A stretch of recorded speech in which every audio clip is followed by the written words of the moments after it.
10 محرم الحرام اس امام عالی مقام سبت الرسول ریحانت الرسول سید الشہداء رشید طیب ذکی امام عالی مقام امام حسین رضی اللہ تعالی عنہ کا یوم شہادت ہے۔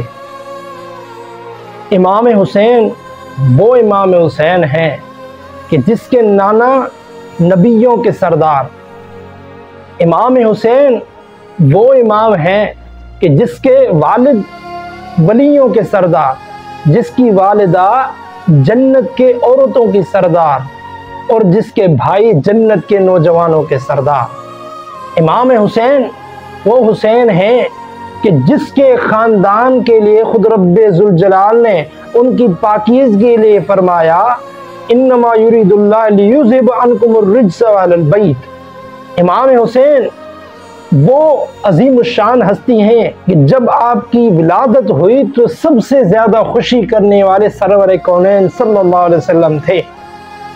جب آپ کی ولادت ہوئی تو آپ کے گوشہ مبارک میں آذان دینے والے بھی سرور کائنات صلی اللہ علیہ وسلم بذات خود تھے، جس کا نام بھی میرے آقا صلی اللہ علیہ وسلم نے خود رکھا حسین۔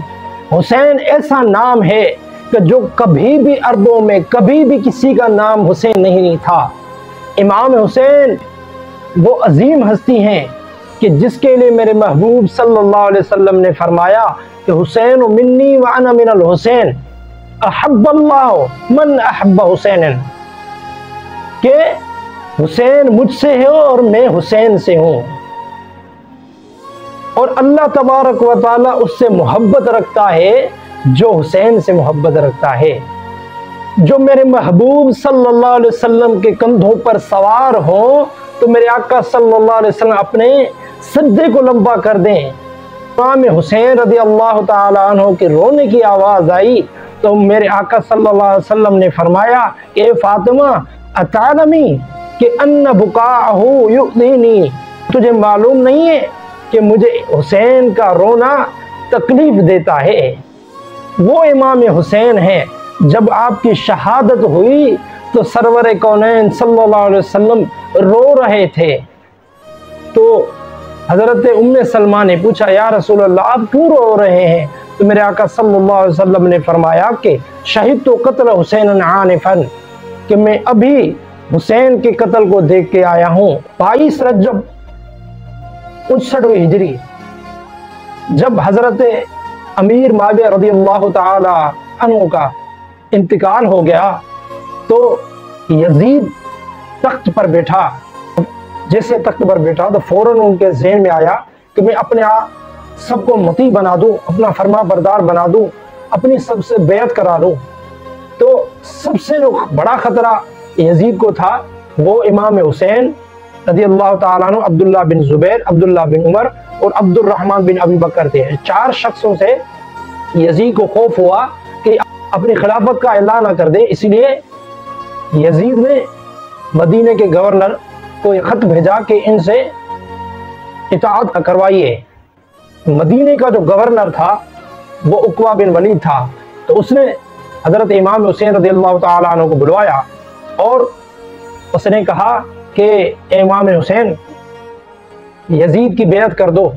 تو حضرت امام حسین رضی اللہ تعالیٰ عنہ نے فرمایا کہ مجھے اس میں کوئی بھی ناراضگی نہیں ہے کہ اگر مدینے والے متفق ہو جاتے ہیں بیعت کریں گے، لیکن یزید کا جو طریقہ ہے وہ خلفاء راشدین سے مختلف ہے کہ یزید نمازوں کو ضائع کرتا ہے، حلال اور حرام میں تمیز نہیں کرتا، محرمات نکاح کو حلال سمجھتا ہے، شراب پیتا ہے، زنا کرتا ہے، تو اس کی میں بیعت کیسے کروں؟ تو یہ عقبہ بن ولید کا جو نائب گورنر تھا مروان، اس نے کہا کہ حسین کو قتل کر دو اگر وہ یزید کی بیعت نہیں کرتا۔ حضرت امام حسین نے فرمایا خبردار کہ مدینے میں مجھے تم میں سے کوئی بھی قتل نہیں کر سکتا، اگر کرے گا تو مجھ سے پہلے خود قتل ہوگا، کیونکہ میرا شہید ہونا پہلے میرے نانا نے میری ولادت سے پہلے ہی فرما دیا تھا کہ تیرا قتل جو ہوگا وہ کربلا میں ہوگا۔ تو امام حسین عالی مقام اس کے دربار سے چلے گئے، لیکن یزید بار بار خطوط بھیجتا رہا اور عقبہ بن ولید بھی امام حسین کو خط پڑھاتا رہا. امام حسین کو معلوم ہو گیا کہ مجھے مدینے میں نہیں رہنے دیں گے، تو آپ مکے کی طرف تشریف لے گئے. مکے میں بھی جو گورنر تھا انہوں نے بھی حضرت امام حسین کا استقبال کیا. جب کوفیوں کو پتہ چلا کہ امام حسین مکے میں آئے ہیں تو کوفیوں نے بھی حضرت امام حسین کو خط بھیجنا شروع کر دیا کہ ہمارے پاس آئیے، ہم آپ کی اطاعت کریں گے. حضرت امام حسین رضی اللہ تعالیٰ عنہ کوفے کے حالات کے چھان بین کے لیے، ان کی پہچان کے لیے حضرت امام مسلم بن عقیل کو بھیجا کہ جائیے اور حالات دیکھ کے آئیے کوفے کیسے حالات ہیں. جیسے حضرت امام مسلم بن عقیل کوفے میں گئے تو ابتداً تو 40,000 افراد نے حضرت مسلم بن عقیل کی بیعت کی. تو جب یہ یزید کو پتہ چلا کہ مسلم بن عقیل کی بیعت کی گئی ہے تو اس نے عبید اللہ بن زیاد کو بھیجا اور جاؤ اور اس مسلم بن عقیل کو بیعت کراؤ. اس وقت جو کوفے کا گورنر تھا وہ صحابی رسول نعمان تھا، تو اس کو معزول کر کے عبید اللہ بن زیاد خود جو کوفے کا گورنر بن گیا اور حضرت امام مسلم بن عقیل کو اپنا متی بنانے کی کوشش کی. لیکن حضرت مسلم بن عقیل نے فرمایا کہ میں یزید کی بیعت نہیں کروں گا. ابن زیاد نے حضرت مسلم بن عقیل کو شہید کروا دیا اور آپ کے ننھے چھوٹے بچوں کو بھی شہید کروا دیا. امام حسین کو جب مسلم بن عقیل نے حالات کے معلوم کرنے کے بعد جو خط بھیج دیے تھے، اسی وجہ سے حضرت امام حسین رضی اللہ تعالی عنہ 3 ذی الحج 60ویں ہجری میں آپ کوفے کی طرف روانہ ہو چکے تھے. تو راستے میں آپ کو خبر ملی کہ مسلم بن عقیل کو قتل کر دیا گیا ہے. تو امام حسین نے یہ آیت کریمہ پڑھی کہ لن یصیبنا الا ما كتب اللہ لنا.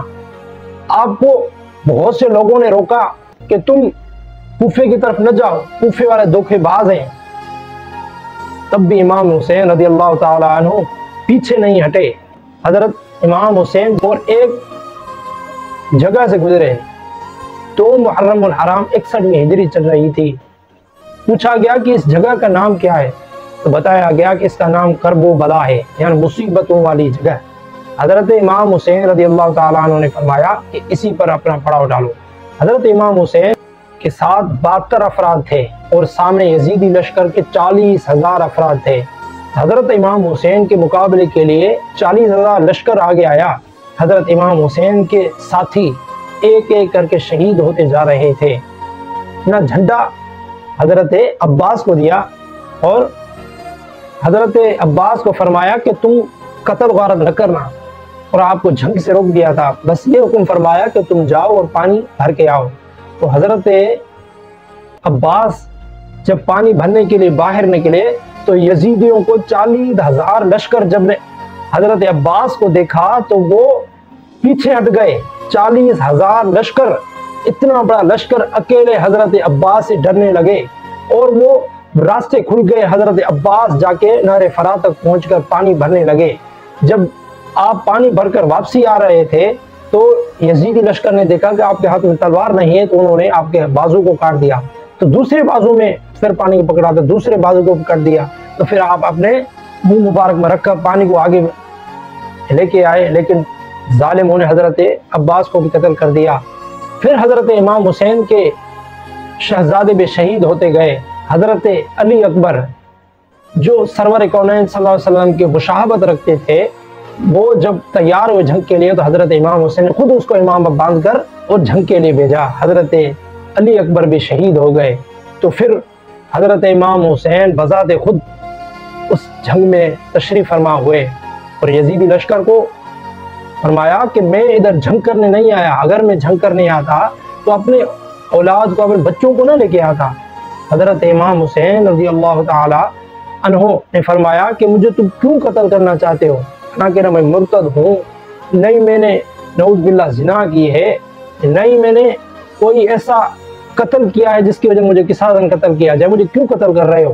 تو شمر اس نے کہا کہ حسین ہم تمہاری تقریر سننے نہیں آئے، تم یزید کی بیعت کرو یا تم قتل ہو جاؤ. حضرت امام حسین رضی اللہ تعالیٰ عنہ نے فرمایا کہ اگر میں یزید کی بیعت کروں گا تو میرے نانا سرور کونین صلی اللہ علیہ وسلم محمد مصطفیٰ کے دین کی توہین ہو جائے گی، کیونکہ وہ میرے آقا صلی اللہ علیہ وسلم کے دین پر نہیں چلتا، میں اس کی کیسے بیعت کروں؟ تو حضرت امام حسین جب جنگ پر آگے آئے تو یزیدی لشکر کے 3-4 امام حسین کے سامنے آئے، لیکن شہر خدا کے شہزادے نے ایسا وار کیا تو یزیدی لشکر کے جو 2-3-4 بندے آئے تھے وہ سارے قتل ہو گئے۔ پھر امام حسین خود اس لشکر میں لڑنا شروع فرما دیا تعالیٰ۔ جنگ کے دوران جب آذان آئی، حضرت امام حسین رضی اللہ تعالیٰ نے فرمایا یزیدیو مجھے نماز پڑھنے دو، کیونکہ آذان کا وقت ہو گیا ہے، قیامت کے دن یہ میرے نانا نہ پوچھے کہ آذان آئی اور تم نماز نہ پڑھی۔ حضرت امام حسین جب نماز کے لیے نیچے گھوڑے سے اترے تو اپنی تلوار کو آگے سترا بنایا، تو جیسے آپ نے نماز پڑھنا شروع کی اور جیسے سجدے میں گئے تو شمر نے آپ کے اوپر وار کر کے آپ کے سر مبارک کو آپ کے جسم اقدس سے جدا کر دیا اور آپ کو شہید کر دیا۔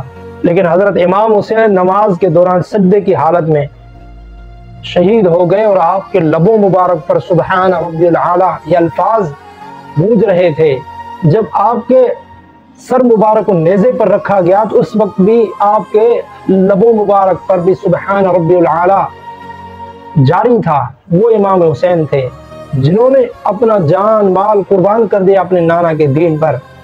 حضرت امام حسین نے استقامت رکھی۔ آپ کے سامنے آپ کے ننھے شہزادے حضرت علی اصغر، آپ کے شہزادہ حضرت علی اکبر، آپ کے بھائی حضرت عمر بن علی، حضرت عثمان بن علی، حضرت ابو بکر بن علی شہید ہوتے گئے۔ آپ کے بھائی، آپ کے ساتھی آپ کے سامنے شہید ہوتے گئے، لیکن آپ صبر و استقامت کے ساتھ یزیدیوں کے سامنے جھکے نہیں۔